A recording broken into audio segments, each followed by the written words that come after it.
नमस्कार दोस्तों, चलते हैं हम बायोलॉजी की अगली क्लास में, जिसमें हमने आपकी 5 क्लास कंप्लीट करा दी हैं और उसमें आपके 250 क्वेश्चंस कंप्लीट हो चुके हैं। कितने? 250 और फिर आपको क्लास लाए हैं और आपको हमारा लक्ष्य है 8000 क्वेश्चंस साइंस के कंप्लीट कराने का। साइंस के फिजिक्स, केमिस्ट्री जिसमें रहेगी आपकी फिजिक्स, केमिस्ट्री और बायोलॉजी। आपकी ये तीनों में से पूरे 8000 क्वेश्चंस छांटे गए हैं, जो बार-बार आते हैं 8-10 साल से यही क्वेश्चंस आ रहे हैं। तो आपको ये कंप्लीट करना है। जिसने भी ये क्वेश्चंस कंप्लीट कर लिए 8000 उसके कोई भी एग्जाम हो, उसके एक भी क्वेश्चंस साइंस से बाहर नहीं जाएगा और ना ही छूटेगा। तो चलते हैं हम इस क्लास का फर्स्ट क्वेश्चन क्या है? क्वेश्चन है पादप ऊतक मुख्यतः 2 प्रकार के होते हैं और कौन-कौन से होते हैं ये कह रहा है। तो पादप ऊतक 2 होते हैं कौन-कौन से? एक होता है विभज्योतक ऊतक और दूसरा होता है अस्थायी ऊतक। अस्थायी ऊतक में विभाजन का अभाव होता है। किसका अभाव होता है? इसमें विभाजन का अभाव होता है। विभाजन का अभाव होता है और इसमें विभाजन की क्षमता होती है। विभज्योतक ऊतक में विभाजन की क्षमता होती है। विभाजन की क्षमता होती है। इसका आंसर क्या है? ऑप्शन नंबर सी इसका करेक्ट आंसर हो जाएगा। ये क्वेश्चन देखिए कब आया है? ये ग्रुप डी में 2018 में ये क्वेश्चन पूछा गया है। नेक्स्ट क्वेश्चन है निम्न में से कौन सा स्थायी ऊतक का उदाहरण है? स्थायी ऊतक का उदाहरण कौन है? जाइलम। जाइलम एक जटिल स्थायी ऊतक है। क्या है? यह एक जटिल स्थायी ऊतक है। स्थायी ऊतक है। तो स्थायी ऊतक का उदाहरण कौन हो जाएगा? जाइलम। जाइलम का कार्य क्या होता है? तो जाइलम करता क्या है? जाइलम जो तत्व होते हैं या पोषक तत्व होते हैं, क्या होते हैं? पोषक तत्व या भोजन, खाद्य पदार्थ होता है, जल होता है, ये पौधों की पत्तियों तक पहुंचाता है या अन्य भागों तक पहुंचाता है। कहाँ पहुंचाता है? पौधों के पत्तियों तक या अन्य भागों तक ये पहुंचाता है। इसका ये कार्य होता है। किसका? जाइलम का। तो इसका आंसर क्या हो गया? ऑप्शन नंबर बी इसका करेक्ट आंसर हो जाएगा। अगला नेक्स्ट क्वेश्चन है निम्न में से कौन जाइलम का प्रकार नहीं है? इसने कहा जाइलम का प्रकार नहीं है, तो वो नहीं है सिव ट्यूब। ये जाइलम का प्रकार नहीं है। तो आंसर क्या हो जाएगा? ऑप्शन नंबर बी इसका करेक्ट आंसर हो जाएगा। ये ट्रेकिड्स ये जाइलम का प्रकार है। जाइलम फाइबर्स ये जाइलम का प्रकार है और नलिकाएं ये भी जाइलम का प्रकार है। ये भी ग्रुप डी में 2018 में पूछा गया था। कब? शिफ्ट सेकंड में आया था 20 तारीख को। ये जाइलम जो होता है एक प्रकार का संवहन ऊतक है। क्या है? ये जाइलम जो होता है ये एक प्रकार का कैसा है? संवहन ऊतक होता है। एक प्रकार का ये संवहन ऊतक है। इसका प्रमुख कार्य होता है जाइलम का, अभी हमने आपको बताया। इसका कार्य क्या होता है? इसका कार्य होता है ये संवहन ऊतक है। ये क्या करता है? जल और खनिज को किसको? जल और खनिज को अवशोषण करता है, फिर पौधों के पत्तियों तक पहुंचाता है। कहाँ तक? ये पौधों के पत्तियों तक पहुंचाता है।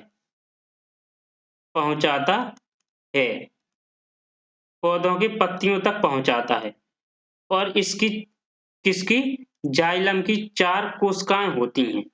जाइलम की 4 कोशिकाएं होती हैं। वो कौन-कौन सी होती हैं? तो जाइलम की फर्स्ट कोशिका है कौन सी? कोशिकाएं।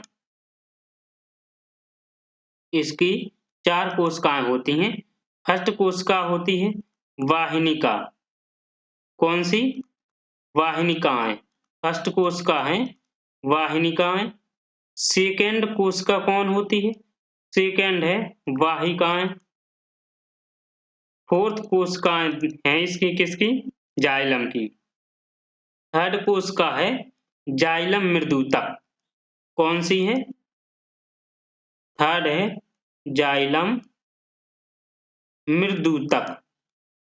फोर्थ कोशिका है इसकी क्या है? जाइलम तंतु। फोर्थ कोशिका क्या है? फोर्थ कोशिका है इसकी जाइलम तंतु। इसकी 4 कोशिकाएं हैं किसकी? जाइलम की। वाहिनिकाएं, वाहिकाएं, जाइलम मृदुतक और जाइलम तंतु। इसका आंसर क्या है? सिव ट्यूब। ये जाइलम का प्रकार नहीं है। नेक्स्ट क्वेश्चन है, कौन सा ऊतक पौधों के प्रकाश संश्लेषक हिस्सों से सामग्री के परिवहन में मदद करता है? कौन सा ऊतक है? अभी हमने आपको क्या बताया? जाइलम के बारे में। तो इसमें क्या पूछ रहा है? ये प्रकाश संश्लेषक प्रकाश संश्लेषक हिस्सों से जो सामग्री के परिवहन में मदद करता है, तो कौन करता है? फिलोएम। फिलोएम सामग्री के परिवहन में मदद करता है। ऑप्शन नंबर ए इसका करेक्ट आंसर हो जाएगा। ये पौधों में 2 प्रकार के चालन ऊतक पाए जाते हैं। पौधों में जो होते हैं 2 प्रकार के चालन ऊतक पाए जाते हैं। कौन कौन से होते हैं? एक होता है जाइलम, एक होता है जाइलम और दूसरा होता है फिलोएम। तो हमने आपको जाइलम के बारे में बता दिया है। अब फिलोएम के बारे में है। तो फिलोएम क्या करता है? तो फिलोएम करता है कि जो ऊतक फिलोएम होता है वो प्रकाश संश्लेषक हिस्सों में जो सामग्री होती है यानी जैसे शर्करा, क्या जो सामग्री होती है यानी शर्करा होता है, उसको शर्करा को पौधों के सभी भागों तक पहुंचाता है। सामग्री को इसकी फिलोएम जो होता है सामग्री को पौधों के सभी भागों तक पहुंचाता है। पौधों के सभी भागों तक पहुंचाता है। सभी भागों तक पहुंचाता है। और फिलोएम क्या करता है? तो फिलोएम हमने आपको वो जाइलम क्या करता है? जाइलम हमने आपको बताया कि ये पोषक तत्वों को, खनिजों को और जल को, जो लवण होते हैं इत्यादि जो होते हैं, इनका पौधों की पत्तियों तक ये पहुंचाता है। अगला नेक्स्ट क्वेश्चन है, दृढ़ ऊतक किससे बना है? दृढ़ ऊतक किससे बना है? तो ये बना है निर्जीव कोशिका से। किससे बना है दृढ़ ऊतक? निर्जीव कोशिका से। ऑप्शन नंबर बी इसका करेक्ट आंसर हो जाएगा। निर्जीव ऊतक निर्जीव कोशिका से बने होते हैं जो, और यह ऊतक जो होते हैं कौन? दृढ़ ऊतक। ये पौधों के तनों में और पत्तियों के सिरों में, फलों तथा बीजों के जो बीजकरण वो बीजावरण में होते हैं वहां पाए जाते हैं। ये कहाँ पाए जाते हैं? तो ये दृढ़ ऊतक तनों में पाए जाते हैं, जो पौधों के तने होते हैं तनों में, और पत्तियों के सिरों में। कहाँ पर? पत्तियों के सिरों में पाए जाते हैं, सिरों में। और फलों में पाए जाते हैं। कहाँ पाए जाते हैं? फलों में। और कहाँ पाए जाते हैं? बीजों के कहाँ पाए जाते हैं? बीजों के बीजावरण में। बीजों के बीजावरण में ये दृढ़ ऊतक पाए जाते हैं। अगला नेक्स्ट क्वेश्चन है, रेगिस्तानी पौधों की बाह्य त्वचा जो होती है एपिडर्मिस। रेगिस्तानी पौधों की बाह्य त्वचा को एपिडर्मिस कहते हैं। तो बाह्य त्वचा में इसकी एक मोटी मोमी परत होती है। एक मोटी मोमी परत किसकी होती है? रेगिस्तानी पौधों की बाह्य त्वचा में। तो किसकी होती है? क्यूटिन की। ऑप्शन नंबर बी इसका करेक्ट आंसर हो जाएगा। ये भी ग्रुप डी में क्वेश्चन 2018 में पूछा गया था। क्यूटिन जो होता है इसकी एक मोटी मोम की तरह परत होती है, तो वो इसकी बाह्य त्वचा होती है किसकी? रेगिस्तानी पौधों की। अगला नेक्स्ट क्वेश्चन है, वृक्षों में सामग्री, किसमें? वृक्षों में सामग्री के परिवहन में सहायक ऊतकों को क्या कहा जाता है? क्या कहा जाता है इनको? भरण ऊतक, त्वची ऊतक या संवहनी ऊतक या विभज्योतक ऊतक? तो संवहनी ऊतक कहा जाता है। ऑप्शन नंबर बी इसका करेक्ट आंसर हो जाएगा। वृक्षों में सामग्री के जो परिवहन में सहायता करता है वह ऊतक संवहनी ऊतक कहलाता है। क्या कहलाता है? संवहनी ऊतक कहलाता है। नेक्स्ट क्वेश्चन है, एक वृक्ष की बाहरी संरक्षी परत होती है। जो वृक्ष होता है उसकी बाहरी संरक्षी यानी परत कौन सी होती है? एधा परत, वल्कल परत, मज्जा या रस होती है। तो कौन होती है? वल्कल। कौन होती है? वल्कल। ऑप्शन नंबर सी इसका करेक्ट आंसर हो जाएगा। वल्कल जो परत होती है वो वृक्ष की बाहरी संरक्षी परत होती है। ये आरआरबी जेईई में 2014 में क्वेश्चन पूछा गया था। अगला नेक्स्ट क्वेश्चन है, निम्न में से कौन सा एंजाइम प्रोटीन का विखंडन करता है? प्रोटीन का विखंडन करता है। लाइपेज करता है, टाइलेन करता है, एमाइलेज करता है या पेप्सिन करता है? तो कौन करता है इसमें? ये करता है पेप्सिन। क्या करता है? पेप्सिन। ऑप्शन नंबर डी इसका करेक्ट आंसर हो जाएगा। प्रोटीन का एंजाइम प्रोटीन का विखंडन करता है पेप्सिन। ये भी ग्रुप डी में कब आया था? 2022 में आया था। और ये जो विखंडित करता है तो पेप्सिन विखंडित करके सरल पदार्थों में परिवर्तित कर देता है। क्या कर देता है? ये विखंडित करके सरल पदार्थों में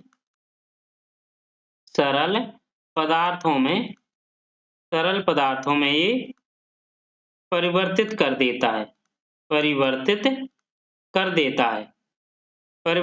देता है। ये आमाशय से निकलने वाले जठर रस में पाया जाता है पेप्सिन। ये कहाँ पाया जाता है? तो जो आमाशय होता है,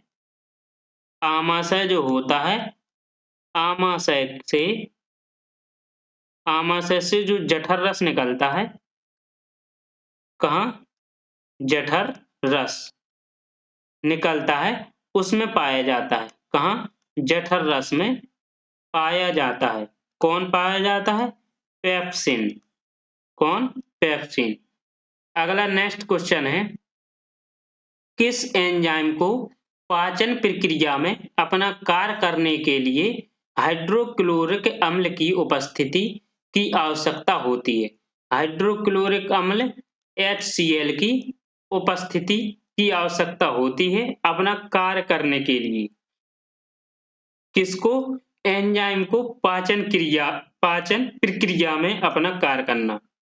एंजाइम को पचाने के लिए तो HCl की आवश्यकता होती है। वो कौन सा एंजाइम है? कौन सा है? ये पेप्सिन। कौन है? पेप्सिन। ये कहाँ पाया जाता है? आमाशय के जठर रस में पाया जाता है। कहाँ पाया जाता है? आमाशय के जठर रस में।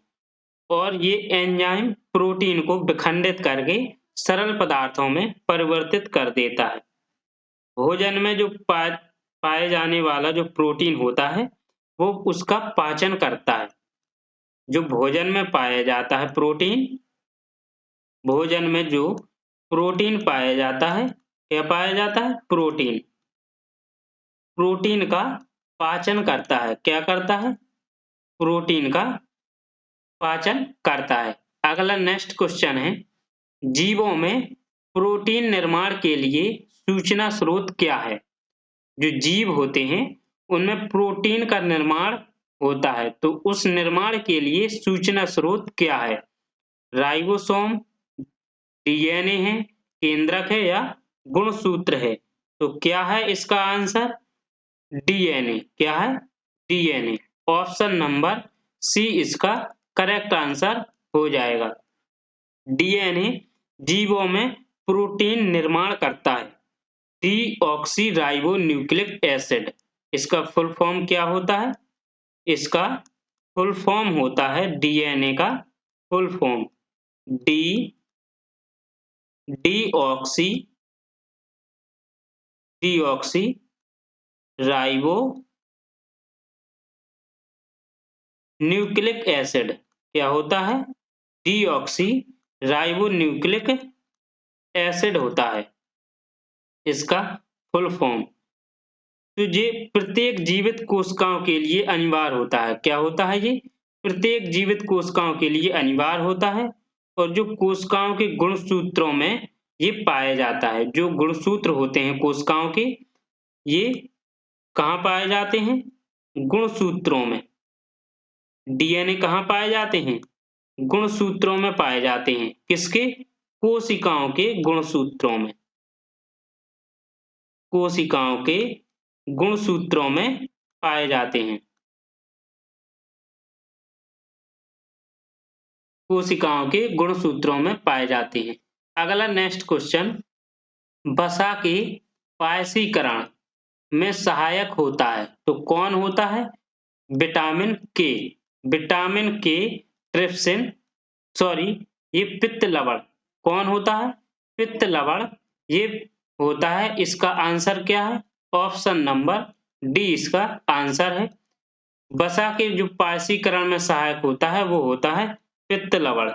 अगला नेक्स्ट क्वेश्चन है, इनमें से कौन सा एंजाइम स्टार्च को सरल शर्करा में विखंडित कर देता है? इनमें से कौन सा एंजाइम है जो स्टार्च को, किसको? स्टार्च को सरल शर्करा में विखंडित कर देता है। तो कौन सा है? एमाइलेज। एमाइलेज एक ऐसा एंजाइम है जो स्टार्च को सरल शर्करा में विखंडित कर देता है। विखंडित करता है तो स्टार्च को किसमें? शर्करा में ग्लूकोज और माल्टोज शर्करा में विखंडित कर देता है। किसमें करता है ये? ग्लूकोज ग्लूकोज और माल्टोज।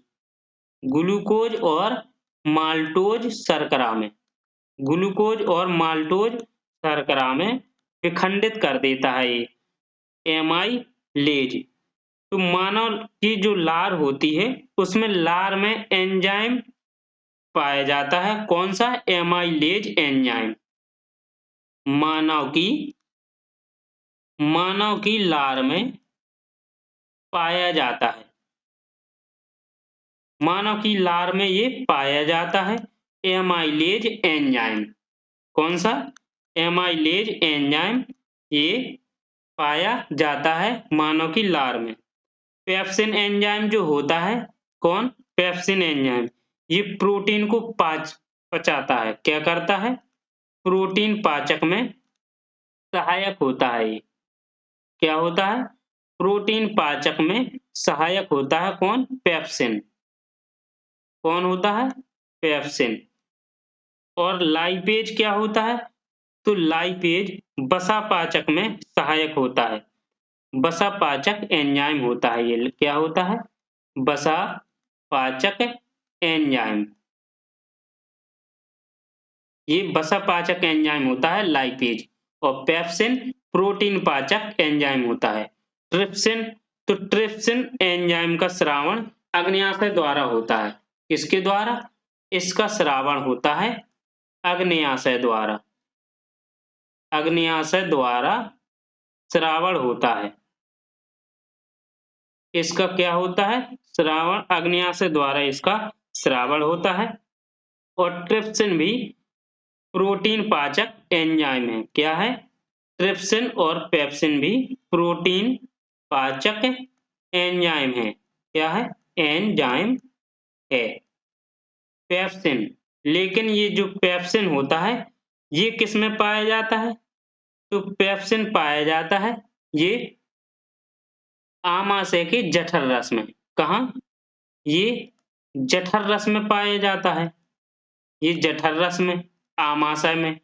और जो ट्रिप्सिन होता है ये अग्न्याशय द्वारा श्रावण होता है।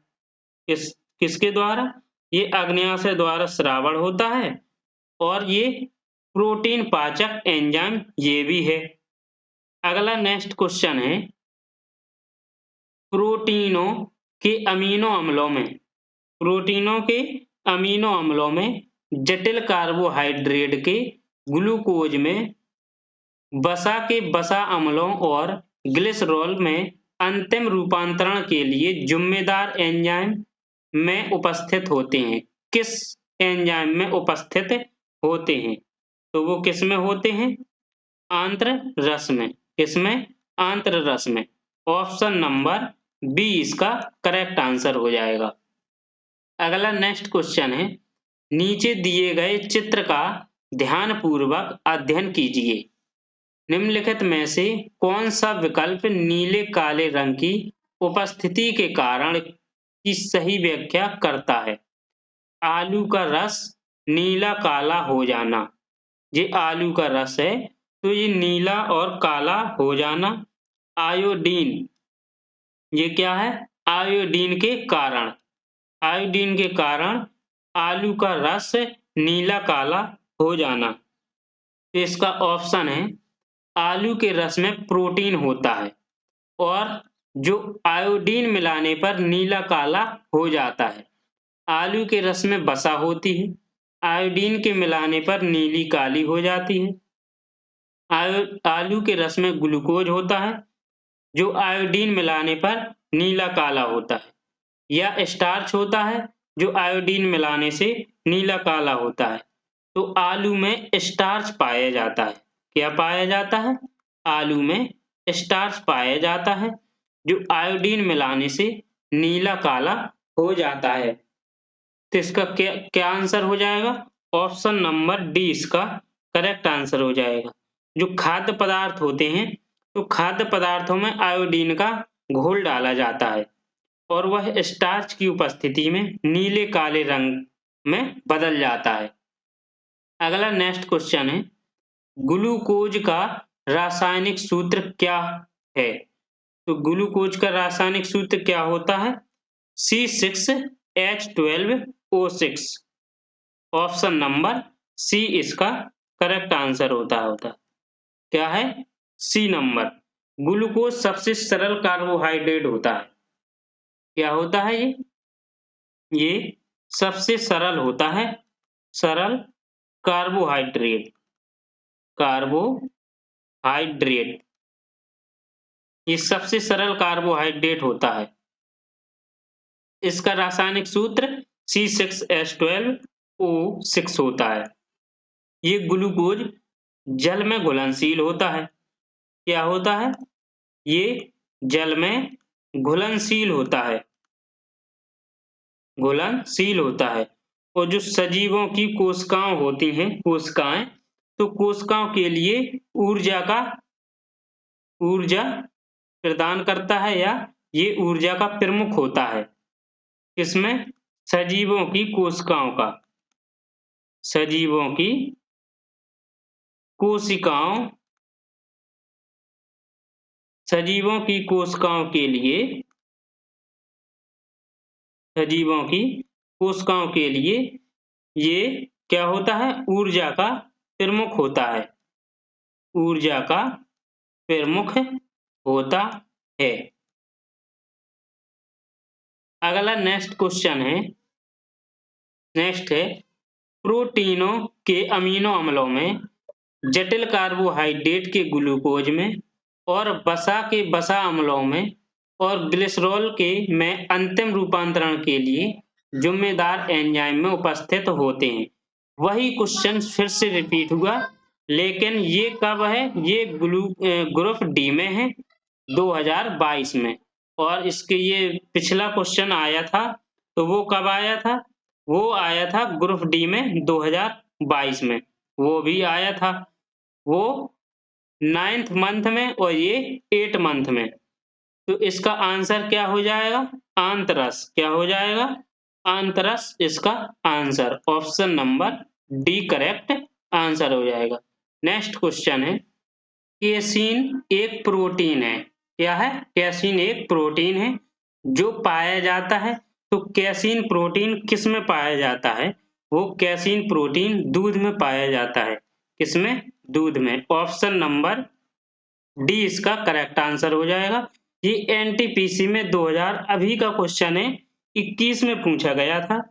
तो प्रोटीन अमीनो अम्ल के यौगिक होते हैं। ये क्या होते हैं? प्रोटीन अमीनो अम्ल के यौगिक होते हैं। अमीनो अम्ल के यौगिक किसके यौगिक होते हैं? अमीनो अम्ल के यौगिक होते हैं। और जो अमीनो अम्ल होते हैं वो प्रोटीन का संगठन होते हैं। कार्बन, ऑक्सीजन, नाइट्रोजन, हाइड्रोजन तथा सल्फर। केसीन तो एक प्रोटीन है जो दूध में पाया जाता है। ये दूध को सफेद रंग में परिवर्तित कर देता है। क्या करता है? ये केसीन जो प्रोटीन है ये दूध को सफेद में परिवर्तित कर देता है। दूध को सफेद रंग में परिवर्तित करता है। जबकि जो ये भैंस का दूध होता है प्रोटीन उपस्थिति के कारण होता है ये।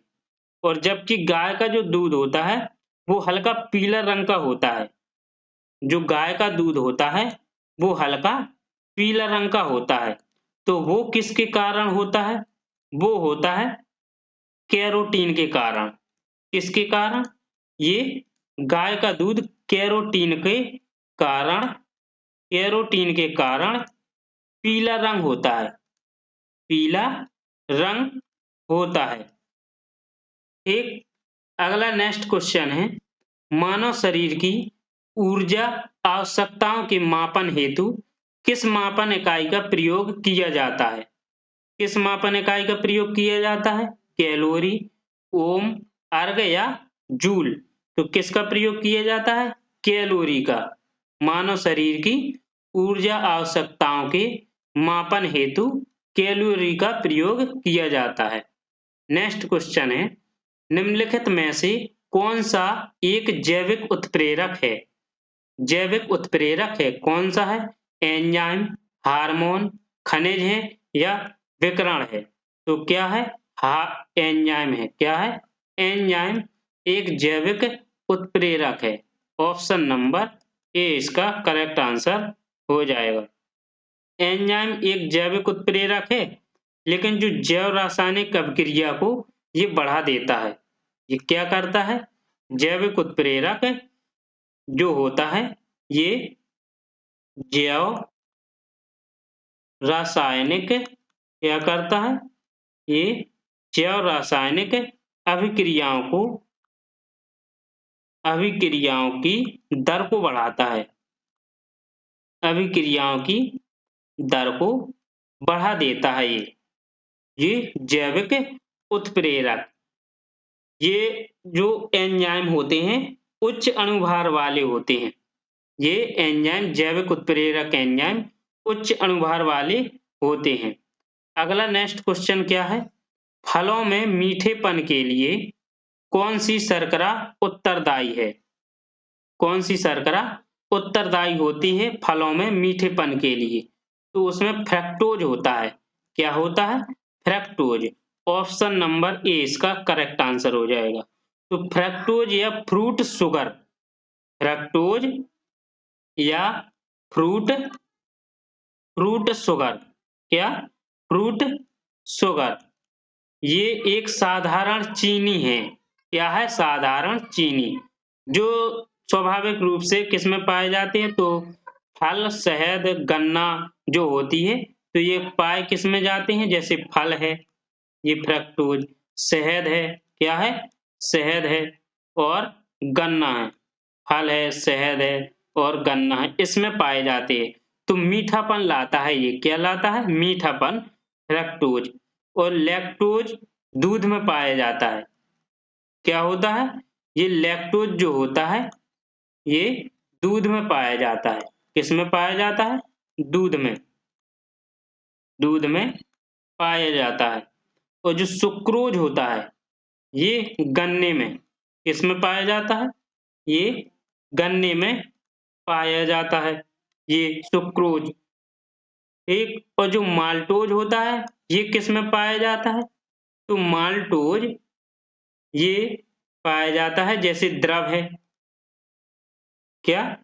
द्रव है, जैसे अनाज है, द्रव है, अनाज है, यानी चावल, ये आदि में माल्टोज पाया जाता है। सुक्रोज गन्ना में पाया जाता है, लैक्टोज दूध में पाया जाता है, और जो फ्रक्टोज होता है ये फ्रूट शुगर इनमें पाया जाता है। ये जो फ्रूट शुगर होते हैं जैसे फल है, शहद है या गन्ना है। अगला नेक्स्ट क्वेश्चन है, निम्नलिखित में से कौन सा तत्व एक बहुमुखी तत्व है जो सजीवों और हमारे द्वारा उपयोग की जाने वाली कई चीजों का आधार बनाता है?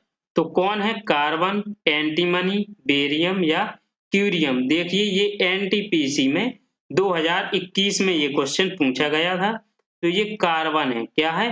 कार्बन जो है एक बहुमुखी तत्व है जो सजीवों और हमारे द्वारा उपयोग की जाने वाली चीजों का आधार बनाता है।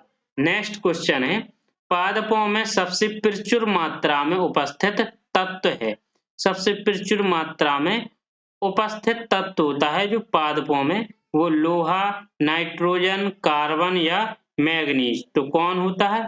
कार्बन होता है जो प्रचुर मात्रा में पाया जाता है। किसमें पाया जाता है? पादपों में। ऑप्शन नंबर बी इसका करेक्ट आंसर हो जाएगा। जो मैग्नीशियम होता है प्रचुर मात्रा में, तो वो पत्तियों में पाया जाता है। कौन? जो मैग्नीशियम होता है, तो मैग्नीशियम ये प्रचुर मात्रा में ये किसमें पाया जाता है? ये पत्तियों में पाया जाता है। किसमें? ये पत्तियों में पाया जाता है। और जो बृहत ये पोषक होता है, तो वो कार्बन, हाइड्रोजन, फास्फोरस, जो कैल्शियम, पोटेशियम होते हैं, मैग्नीशियम इसके अंतर्गत आते हैं। ये बृहत पोषक एक सूक्ष्म पोषक होते हैं। वो लौह, मैग्नीज, तांबा, जो मोलिब्डेनम, जिंक, बोरान, क्लोरीन इसके अंतर्गत ये आते हैं। अगला नेक्स्ट क्वेश्चन है, मानव शरीर का मुख्य हिस्सा किससे बना होता है? तो मानव शरीर का मुख्य हिस्सा पानी से बना होता है। किससे बना होता है? पानी से। देखिए ये याद कर लीजिए, कोई अगर पूछे आपसे या पेपर में आए कि मानव शरीर का मुख्य हिस्सा किससे बना होता है, तो वो पानी से बना होता है। देखिए जेईई में क्वेश्चन पूछा गया था। अगला नेक्स्ट क्वेश्चन है, निम्न में से क्या मैक्रो पोषक तत्व नहीं है? क्या मैक्रो पोषक तत्व नहीं है ये कह रहा है? विटामिन, कार्बोहाइड्रेट, वसा या एमिनो अम्ल। तो विटामिन क्या नहीं है मैक्रो पोषक तत्व? विटामिन नहीं है। और वसा मैक्रो पोषक तत्व है, एमिनो अम्ल पोषक तत्व है, और कार्बोहाइड्रेट मैक्रो पोषक तत्व है। अगला नेक्स्ट क्वेश्चन है, डीएनए का एक खंड जो एक प्रोटीन की जानकारी प्रदान करता है उसे क्या कहा जाता है? तो उसे क्या कहा जाता है? डीएनए को जो प्रोटीन की जानकारी प्रदान करता है उसे जीन कहा जाता है। जीन क्या कहा जाता है? जीन। जो केंद्रक द्रव्य होता है, तो केंद्रक द्रव्य में केंद्र का व क्रोमेटिन मिलता है, ठीक। और जो गोलाकार केंद्र का होती है तो केंद्रक द्रव्य में पाई जाती है। और जो जीन होते हैं, ये जीन क्या करते हैं? तो ये प्रोटीन की जानकारी देते हैं डीएनए में। डीएनए में ये प्रोटीन की जानकारी देते हैं। अगला नेक्स्ट क्वेश्चन है, जीव विज्ञान में डीएनए का पूर्ण रूप क्या है? डीएनए का पूर्ण रूप क्या है? हमने अभी फुल फॉर्म बताई थी पिछले क्वेश्चन में कि deoxyribonucleic acid. Option number B इसका करेक्ट आंसर हो जाएगा। नेक्स्ट क्वेश्चन, आनुवांशिकी के संदर्भ में डीएनए का अर्थ है क्या है? Deoxy ribo nucleic acid. अगला नेक्स्ट क्वेश्चन है, बालों का रंग किसके कारण होता है? बालों का रंग किसके कारण होता है? तो बालों का रंग होता है मेलानिन। किसके कारण? मेलानिन के कारण बालों का रंग होता है। अगला नेक्स्ट क्वेश्चन है, प्रोटीन संश्लेषण में, इसमें प्रोटीन संश्लेषण में क्षार इवेंट से एक किसका निर्माण होता है? प्रोटीन संश्लेषण में क्षार इवेंट से डीएनए प्रति, एमआरएनए प्रति, आरएनए प्रति, डीएनए और आरएनए प्रति। तो कौन सा होता है? एमआरएनए प्रति का निर्माण होता है। ऑप्शन नंबर सी इसका करेक्ट आंसर हो जाएगा।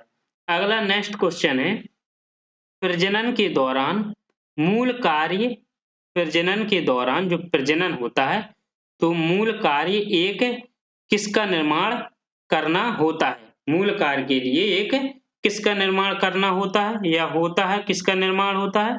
तो डीएनए कॉपी क्या होती है? डीएनए का निर्माण करना होता है। तो ऑप्शन नंबर बी इसका करेक्ट आंसर हो जाएगा। नेक्स्ट क्वेश्चन है, निम्न में से कौन सा कथन गलत है या कौन से कथन गलत हैं? तो ऑप्शन नंबर सी, क्योंकि इसका full form deoxyribo nucleic acid है।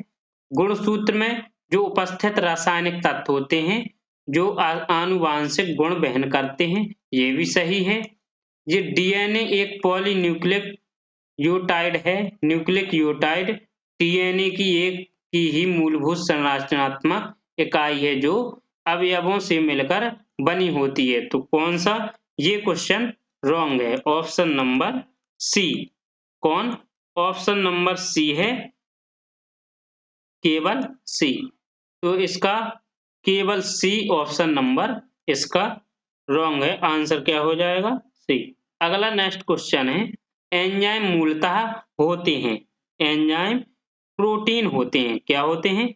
एंजाइम मूलतः प्रोटीन होते हैं। ऑप्शन नंबर ए इसका करेक्ट आंसर हो जाएगा। देखिए, भूलिएगा मत कभी कि एंजाइम पूछे तो एंजाइम क्या होते हैं, तो एंजाइम प्रोटीन होते हैं।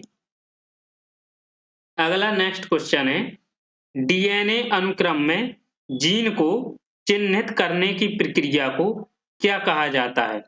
Gene expression, annotation, sequence assembly, proteomics. क्या कहा जाता है? एनोटेशन। क्या कहा जाता है? एनोटेशन। जीन को चिन्हित करने की प्रक्रिया को एनोटेशन कहा जाता है। अगला नेक्स्ट क्वेश्चन है, प्रोटीन की जानकारी प्रदान करने वाले डीएनए के भाग को क्या कहा जाता है? तो क्या कहा जाता है डीएनए के भाग को? जीन। जीन कहा जाता है। ऑप्शन नंबर डी इसका करेक्ट आंसर हो जाएगा। अगला नेक्स्ट क्वेश्चन है, डीएनए का हिस्सा है, एक हिस्सा है जो एक प्रोटीन के लिए जानकारी प्रदान करता है, तो इसका वंश क्या हो जाएगा? वंश इसका आंसर हो जाएगा। ऑप्शन नंबर डी इसका करेक्ट आंसर हो जाएगा। वंश डीएनए का हिस्सा है। नेक्स्ट क्वेश्चन है, आरएनए का पूर्ण रूप क्या है या फुल फॉर्म क्या है? डीएनए का क्या बताया था हमने? Deoxyribo acid. और आरएनए का क्या है? तो आरएनए का ribonucleic acid. Option number C इसका करेक्ट आंसर है, ribonucleic acid. Next question, मानव शरीर में सबसे प्रचुर मात्रा में मौजूद तत्व कौन सा है? देखिए फिर से क्वेश्चन आ गया, कौन सा है प्रचुर मात्रा में? ऑक्सीजन। मानव शरीर में ऑक्सीजन सबसे प्रचुर मात्रा में मौजूद तत्व होता है। क्या होता है? ऑक्सीजन। जो मानव शरीर में 6 तत्व पाए जाते हैं, इसमें मानव शरीर में 6 तत्व पाए जाते हैं। वो कौन कौन से पाए जाते हैं 6 तत्व? ऑक्सीजन सबसे अधिक पाई जाती है, ये 65% ऑक्सीजन मानव शरीर में पाई जाती है। और जो अन्य तत्व होते हैं वो कार्बन होता है जो 18% पाया जाता है, और हाइड्रोजन होता है जो 10% हाइड्रोजन पाया जाता है, और नाइट्रोजन जो होता है वह 3% पाया जाता है, और कैल्शियम कैल्शियम जो होता है ये 2% पाया जाता है, और फास्फोरस जो होता है ये 1% पाया जाता है मानव शरीर में। अगला नेक्स्ट क्वेश्चन है, प्रोटीन किसका एक अभिन्न अंग है? प्रोटीन किसका अभिन्न अंग है? तो प्रोटीन इनमें से सभी एंजाइमों का प्रोटीन अभिन्न अंग है, एंटीबॉडी का भी अभिन्न अंग है, और कोशिका झिल्ली का भी प्रोटीन एक अभिन्न अंग है। तो ऑप्शन नंबर बी इसका करेक्ट आंसर हो जाएगा। अगला नेक्स्ट क्वेश्चन है, निम्नलिखित में से कौन सा दूध का प्रोटीन है? तो दूध में कौन सा प्रोटीन पाया जाता है? कौन सा पाया जाता है? कैसीन। कौन पाया जाता है? कैसीन पाया जाता है। ऑप्शन नंबर डी इसका करेक्ट आंसर हो जाएगा। कैसीन प्रोटीन इसमें पाया जाता है। अगला नेक्स्ट क्वेश्चन है, सही कथन की पहचान कीजिए। सही कथन की पहचान कीजिए। X गुणसूत्र वाले शुक्राणुओं में 23 गुणसूत्र होते हैं, जबकि Y गुणसूत्र वाले शुक्राणुओं में 22 गुणसूत्र होते हैं। X गुणसूत्र वाले शुक्राणुओं में 22 गुणसूत्र, Y गुणसूत्र वाले शुक्राणुओं में 22 गुणसूत्र, और कह रहा है आगे तीसरा, X गुणसूत्र वाले में 22 गुणसूत्र और Y गुणसूत्र वाले में 23 गुणसूत्र। फिर कह रहा कि X में भी 23 गुणसूत्र और Y में भी शुक्राणुओं में 23 गुणसूत्र। तो क्या है? ऑप्शन नंबर डी इसका करेक्ट आंसर हो जाएगा, क्योंकि X गुणसूत्र वाले शुक्राणुओं में भी 23 गुणसूत्र होते हैं और Y में भी 23 गुणसूत्र होते हैं। तो अगला नेक्स्ट क्वेश्चन है, नेक्स्ट क्या है? क्योंकि मानव में 23 जोड़ी गुणसूत्र पाए जाते हैं। कितने पाए जाते हैं? 23 जोड़ी, जो 46 गुणसूत्र होते हैं। कितने होते हैं? 46 गुणसूत्र, जिनमें 22 जोड़ी या 44 गुणसूत्रों को ऑटोसोम कहा जाता है। इसको 44 गुणसूत्रों को ऑटोसोम कहा जाता है। क्या कहा जाता है? ऑटोसोम्स कहा जाता है। अगला नेक्स्ट क्वेश्चन है, जीन किसकी गतिविधि के माध्यम से लक्षणों को नियंत्रित करते हैं? जीन होता है जो, तो किससे? हार्मोनों की गतिविधि के माध्यम से। जीन हार्मोनों की गतिविधि के माध्यम से लक्षणों को नियंत्रित करते हैं, जो हार्मोन होते हैं। जब मेंडल ने मटर के पौधों में 2 लक्षणों की वंशागति का अध्ययन किया, तो उन्हें F2 पीढ़ी में पौधों के लिए क्या फेनोटाइपिक अनुपात मिला? तो क्या अनुपात मिला? वो मिला 9:3:3:1। ऑप्शन नंबर ए इसका करेक्ट आंसर हो जाएगा। नेक्स्ट क्वेश्चन है, एक पीढ़ी से दूसरी पीढ़ी में वंशानुगत होने वाला अनुवंशिक पदार्थ कौन सा है? तो कौन सा पदार्थ है? वो है DNA।